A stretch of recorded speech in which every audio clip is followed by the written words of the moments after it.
আমির হামজা রাশমিকা মান্দারকে নিয়ে যে সমালোচনা হচ্ছে এই ব্যাপারে একটু ব্যাখ্যা করবে। তো এ তো ওয়াজের অংশ না, আমি এ নাম তো জানিও না, কিন্তু কালকে আমি এই নাম শুনেছি অনলাইনে। কোন লাইনে?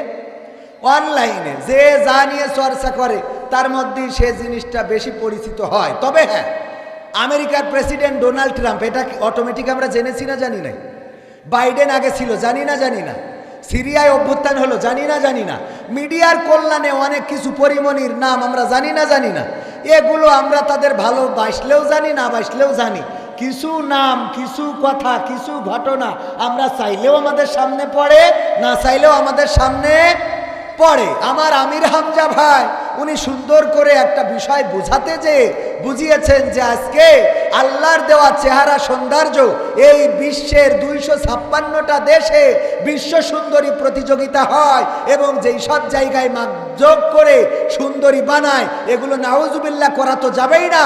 তবে এবার যে বিশ্ব সুন্দরী হয়েছে অনলাইনে তাকে দেখা যাবে, তার নাম নাকি রাশমিকা মান্দারা না ইন্দিরা গান্ধীরা, যাই হোক, এই লোক, এই মেয়েটা বলেছে যে আল্লাহু আকবার বলে একটু তাকাই দেখেন যে কেমন সুন্দর করে আল্লাহ বানাইছে। অথচ পৃথিবীর এদের থেকে বেশি সুন্দরী ছিল 5 জন রমণী, তার মধ্যে আমাদের আদি মাতা হাওয়া আলাইহিস সালাম, বলেন সুবহানাল্লাহ। এরপরে ছিলেন মারিয়াম, তারপরে ছিলেন সারা আলাইহিস সালাম, ইব্রাহিম আলাইহিস সালামের স্ত্রী, এরপরে ছিলেন খাদিজা রাদিয়াল্লাহু তাআলা আনহা, এরপরে ফাতেমা বা আয়েশা রাদিয়াল্লাহু তাআলা আনহা এবং ফাতেমা রাদিয়াল্লাহু তাআলা আনহা। আল্লাহর নবীর কন্যার ঘটনাও তিনি ব্যাখ্যা করেছেন, বলেছেন এই ফাতেমা রাদিয়াল্লাহু তাআলা আনহা, এদের তো কি সুন্দরী চেহারা, পৃথিবীর মধ্যে তারা ছিল শ্রেষ্ঠ সুন্দরী। এই শ্রেষ্ঠ সুন্দরীরাও নিজেদেরকে প্রদর্শন করে বেড়ায় নাই, দেখাই নাই, বরং ফাতেমা রাদিয়াল্লাহু তাআলা আনহা ইন্তেকালের সময় বলেছেন, আমি মৃত্যুর পরে ওগো আলী তুমি আমার জানাজা করবা, গভীর রাতে আমার দেহের উপরে এমন কাপড় বিছাইয়ে রাখবা যেন কাপড়টা দেখেও কেউ বুঝতে না পারে যে আমি কতটুকু মোটা ছিলাম, আমাকে এমনভাবে রাখবা যেন কেউ জানতে না পারে আমি কতটুকু লম্বা ছিলাম, আমাকে এমনভাবে রাখবা পৃথিবীর মানুষ যেন কল্পনা করতে না পারে। ফাতেমা রাদিয়াল্লাহু তাআলা আনহা এই গড়নের ছিলেন, এই মাপের ছিলেন, এই লম্বা ছিলেন, এই ওজনের ছিলেন, এতটুকু যেন না হয় অল্প মুষ্টিমেয় কিছু মানুষকে খবর দিয়ে, যারা খুবই কাছের, তাদেরকে দিয়ে রাতের অন্ধকারে জানাজা পড়িয়ে আমাকে কবরস্থ করবা, আমার যেন পৃথিবীর কোনো মানুষ না দেখতে পায়, এমনকি কবরটা পর্যন্ত পৃথিবীর মানুষ যেন জানতে না পারে এটা ফাতেমা রাদিয়াল্লাহু তাআলা আনহার কবর। যেই কবর দেখে বুঝতে পারে তাইলে মনে হয় এতটুকু লম্বা ছিল। কথা কি বোঝা গেছে? এই কথাটা বলতে যে উনি একটা নাম নিয়েছেন, আর অনলাইনের ষড়যন্ত্র, অনলাইনে প্রোপাগান্ডা, তার বিরুদ্ধে পরিকল্পনা করে ষড়যন্ত্র চালানো হচ্ছে, তার বিরুদ্ধে পরিকল্পনা করে লেগেছে। আমার আমির হামজা ভাইয়ের পিছনে যারা লেগেছে তাদেরকে বলতে চাই, কাটিং করে শার্টকাট করে কোনো অংশ ছাড়বেন না। 2 ঘন্টা যদি একটা বক্তা কথা বলে এর মধ্যে অনেক কথা আসে না। আমি খেলা হবে বলেছি না বলি নাই? আমি বলেছি ওই বর্ডারে বিসি কেড়ে নিচ্ছে, বলেছি না বলি নাই? তো এর মধ্যে ভালো কথা বলেছি, ধরেন 2 ঘন্টার মধ্যে 1 ঘন্টা 50 মিনিট আর 10 মিনিট খারাপ কথা ধরে নেন বললাম, আপনি 10 মিনিট নিয়ে আলোচনা করছেন আর 1 ঘন্টা 50 মিনিট কোনে গেল? কথা কয় না? 10 ঘন্টা নিয়ে আলোচনা করেন, 1 ঘন্টা 45-50 মিনিট হারাই গেল জীবন থেকে। আপনারা তো ইচ্ছা করে অপেক্ষায় ছিলেন যে কোন ভুলটা করে আমরা সেই ভুলের দিনই রোল বাজানো শুরু করব। এইগুলো বাংলাদেশের জনগণ খায় না। আমির হামজার যে জনপ্রিয়তা, বাংলাদেশ আকাশচুম্বী জনপ্রিয়তা, যেখানেই যায় হাজার নয় লাখো তৌহিদি জনতার ঢল নামে। এটা কোনো কিছুর জন্য নয়, শুধুমাত্র আল্লাহর কোরআনের জন্য, বলেন ঠিক কিনা? সুতরাং এই জনপ্রিয়তাকে শেষ করা যাবে না। যারা পরিকল্পনা করে তার পিছনে লেগেছ, রাশমিকা মান্দিরা না ইন্দিরা, যার নাম বলেছে, তুমি যদি আল্লাহর ওলি হও এই নাম তুমি জানলে কি করে? কথা কয় না? তুমি পরহেজগার, আমি মানছি, ও পরহেজগার। কেমন পরহেজগার? এক দেওর ভাই থাকে মালয়েশিয়ায়, বিদেশে, ভাবির সাথে বুঝতে পারিছেন, ভাবির সাথে এখন ওই একদিন এক রাত 2 রাত 5 রাত হঠাৎ করে এলাকার লোকজন বললো ও ভাবির সাথে তো বেকায়দা করছে, না এটা তো ধরতে হবে। যেদিন ঢুকেছে ঘরের মধ্যে অমনি সবাই যেয়ে দরজা আটকাইছে, ও পিছন দিয়ে তাড়াতাড়ি দিয়েছে দৌড়, এক বেড়ার ফাঁকা ছিল, ফাঁকাতে বেরোয় এসে তারপরে ঘরে ঢুকে জায়নামাজ বিছাইয়ে তাহাজ্জুদে পড়ে রয়েছে, সিজদায় পড়ে রয়েছে। যেই লোকজন বলছে ওঠ, তা বলছে খেয়াল ওঠ, তা বলছে আমি সিজদায় রয়েছি না, তাহাজ্জুদে ডাকিস না এখন, আমি এখন এসকে পাগল, এসকে পাগল আগে ওঠ, তুই তো পরহেজগারে তো বুঝতে পারছি, এখন ব্যান রাত্রি সিজদা দিচ্ছিস মানে তো তুই তো পরহেজগার, মানে কি তুই তো ওলিয়া উলিয়ার পর্যায়ে চলে গেছিস। কিন্তু দুঃখ হইল তোর স্যান্ডেল জোড়া ভাবির খাটের তলে কেন? তুই তাহাজ্জুদ পড়া লোক, আমার তো মানতে অসুবিধে নেই, তা তোর স্যান্ডেল ভাবির খাটের নিচে থাকলো কেন? তা যারা আমির হামজার এই নাম নিয়ে সমালোচনা করতে চাও যে এই নাম আমির হামজা জানলো কি করে, আমির হামজা না হয় খারাপ মানুষ, জানলো তুই জানলি কি করে? তোর স্যান্ডেল খাটের নিচেই কেন? কথা কি বোঝা গেছে? এই জন্য এইসব ফাঁদে মুসলমানরা পা দেয় না, ষড়যন্ত্রকারীরা ষড়যন্ত্র করতেই থাকে। বাংলাদেশের জনগণ বোঝে যে কাকে দরকার আর কাকে দরকার, কথা কয় না। আমার মিজানুর রহমান আজহারি ভাই যখন বললেন রাসূল 6 প্যাক ছিলেন, বডিটা বোঝাতে যে উনি শব্দটা ল্যাঙ্গুয়েজটা ইউজ করে ফেলেছিলেন। আল্লাহ মাফ করুন যদি এই শব্দ ইউজ করা বা এই ল্যাঙ্গুয়েজটা ব্যবহার করা অন্যায় হয়ে যায়, আল্লাহ তাকে ক্ষমা করুন। কিন্তু সেটাকে কেন্দ্র করে গোটা বাংলাদেশে একটা প্রোপাগান্ডা চালানো হয়েছিল। এই প্রোপাগান্ডায় জনপ্রিয়তা বেড়েছে না কমেছে?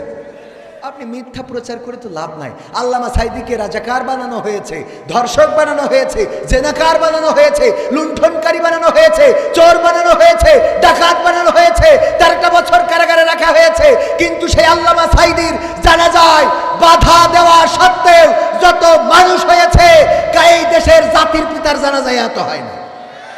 হয় নাই মানে কি? জানাজা পড়ার লোকই তো পাওয়া যায়, ঠিক না বেঠে? সুতরাং প্রোপাগান্ডা যত, জনপ্রিয়তা তত, আর প্রমোট করেন যত, লোক লাথি মেরিয়ে পানিতে চুবাই তত। চুবাইছে না চুবাই নাই? গণতন্ত্র চিনি নাই আমি, জানি না গণতন্ত্র, গণতন্ত্র দেখিনি আমি, শুনেছি গণতন্ত্র, গণতন্ত্র চিনি নাই আমি, জানি না গণতন্ত্র, গণতন্ত্র দেখিনি আমি, শুনেছি গণতন্ত্র। শুনেছিলাম আমি বাংলাদেশে গণতান্ত্রিক রাজা, যখন যারে মনে চেয়েছে ধরে দিয়েছে সাজা। শুনেছিলাম আমি বাংলাদেশে গণতান্ত্রিক রাজা, যখন যারে মনে চেয়েছে ধরে দিয়েছে সাজা। কাউকে দিয়েছে ফাঁসির দণ্ড, রেখেছে আয়না ঘরে, কাউকে আবার লাশ বানিয়ে ভাসিয়েছে সাগরে, ঠিক না বেঠে? কাউকে দিয়েছে ফাঁসির দণ্ড, রেখেছে আয়না ঘরে, কাউকে আবার লাশ বানিয়ে ভাসিয়েছে সাগরে। করেছে এসব কিসের জোরে? ছিল কি দাদার মন্ত্র? কেমন গণতন্ত্র ছিল, কেমন গণতন্ত্র, গণতন্ত্রের আড়ালে ছিল রয়ের ষড়যন্ত্র। কেমন গণতন্ত্র ছিল, কেমন গণতন্ত্র, গণতন্ত্রের আড়ালে ছিল দাদার ষড়যন্ত্র। শুনেছি আগে নির্বাচনে লাগতো টাকার নোট, দেখেছি আমি ভোট করিতে লাগেনি কোনো ভোট, ঠিক না বে ঠিক? ভোট কি লেগেছে? চাচা গেছে ভোট দিতে, যেই বলছে বাবা আমার নাম্বার কত দাও দিনি, ভোটে যারা দায়িত্বশীল ছিল বলতেছে বাবাজি আপনি কখন আসলেন, কখন রওনা দিলেন বাড়িতে? তা বলছে বাবা ফজর পড়িয়েতে রওনা দিছিলাম। তা বলছে আমরা তো সে তাহাজ্জুদ পড়ি কাম সারি ফেলেছি। তাহাজ্জুদ পড়িয়ে আমার ভোটটাও কি দিয়া হয়ে গেছে বাবা? হ্যাঁ আপনারটা দিয়া হয়ে গেছে। বাবা তাহলে একটু কালি লাগাইয়া দাও, নাই বৌমাকে বানিয়ে আমি ভোট দিতে পারি না। তো কালি লাগাইতেছে, চলে আসছে, বলছে চাচা শোনেন। আবার দেখছো কেন বাবা? বলছে চাষিরটাও বলো হয়ে গেছে। তোমার চাষিও ভোট দিয়ে গেছে? গেছে। কত বড় নেব খারাপ তোমার চাচি গো, আল্লাহ তুমি ওর কবরে তো চোখের গুণ জ্বালাও আল্লাহ, কত বড় নেব খারাপ আল্লাহ। বল চাচা কি হয়েছে এত দুঃখ চাষির পরে? ওরে বাবু রে, ও 12টা বছর হইল মরে গেছে, এসে যখন ভোট দিয়ে গেছে তা আমার সাথে দেখা করিয়ে যাবে না? আমার সাথে দেখা না করিয়ে চলে গেছে বুড়ি আমার, ওর সাথে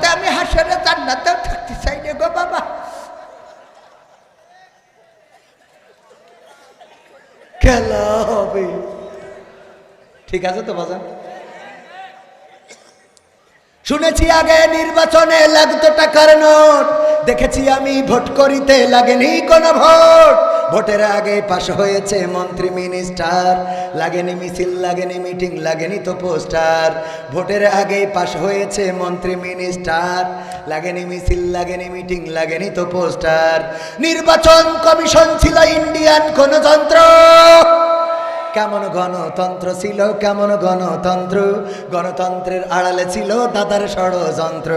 কেমন গণতন্ত্র ছিল, কেমন গণতন্ত্র, গণতন্ত্রের আড়ালে ছিল রয়ের ষড়যন্ত্র। বিরোধী দল যারা সংসদে ছিল তারা ছিল পোষা ময়না, দেশ জ্বলে পুড়ে হয়েছিল ছাই তবুও তো কিছু কয় না। বিরোধী দল যারা সংসদে ছিল তারা ছিল পোষা ময়না, দেশ জ্বলে পুড়ে হয়েছিল ছাই তবুও তো কিছু কয় না। শাসনে ছিল না সততা নিষ্ঠা, বিচারের ছিল না মান, সংসদে বুঝি তাই শোনা যেত মমতাজের গান। শাসনে ছিল না সততা নিষ্ঠা, বিচারের ছিল না মান, সংসদে বুঝি তাই শোনা যেত মমতাজের গান। বিরোধী দল নাই, ওটা তো ছিল ডিজিটাল ষড়যন্ত্র। কেমন গণতন্ত্র ছিল, কেমন গণতন্ত্র, গণতন্ত্রের আড়ালে ছিল দাদার ষড়যন্ত্র। কেমন গণতন্ত্র ছিল, কেমন গণতন্ত্র, গণতন্ত্রের আড়ালে ছিল মোদির ষড়যন্ত্র।